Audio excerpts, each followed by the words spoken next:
right, a surge of women running on the Republican ticket expecting to flood the ballot box in 2020. The goal? To tip the balance and turn the House red. One of those women is Valerie Ramirez-Lupergy, who's running for Congress in Illinois. She joins us now. Thank you so much for your time this morning. We appreciate it. Let's take a look here at the number of women in Congress, and there's really no balance to this. 127 Democrats and 21 Republicans. I mean, that number's got to shift. So my opinion on that is a lot of women on the Republican side have been in hiding.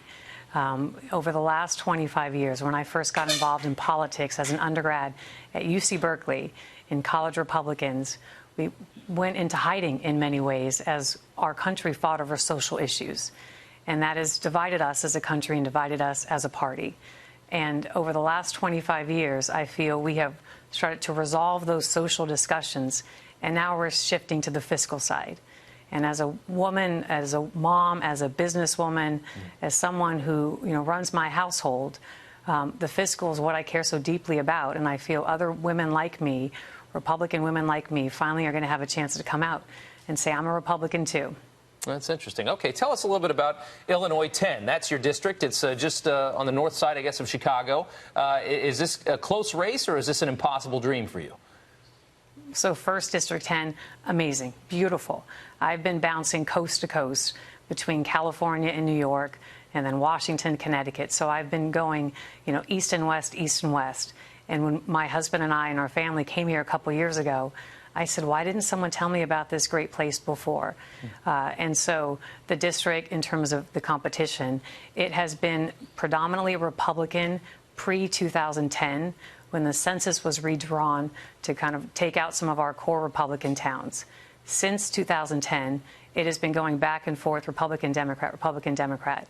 And I hope now, with the diversity that the district offers, with my background as a businesswoman coming from humble beginnings out in the West Coast, a single parent, changing my lifestyle, investing in education, that my story can resonate with our district, and that my experience and background can be a better kind of voice at the table to help the district, because it's a beautiful place, beautiful place. Let's take a look at the statement from the RNC, and this says, quote, the Republican Party consistently has a deep bench of rock star women candidates running for office across the country, and encouraging more women to get involved in politics remains a top priority.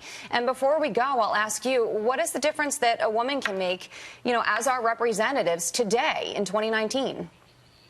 So what I'd say, it just comes down to perspective or experience. And I've always, my whole life, have been careful to ever play identity politics, because I really, up until I would say I was in my low 30s, I didn't see a difference in who I was based on a woman or, someone else being a man or being a Mexican American. I judged myself always on performance. But when we say, why do we want more women at the table, is because it gives a perspective. And the topics that we're talking about today around reproductive health, around family, around education, around safety, climate, those are things that I feel someone that has a different background, a different professional background, a different, comes from somewhere else, it gives a perspective that others don't have at the table currently. Yeah. All right. Valerie, running for Congress in Illinois, we thank you so much for your time this morning. Thank you. I appreciate the opportunity.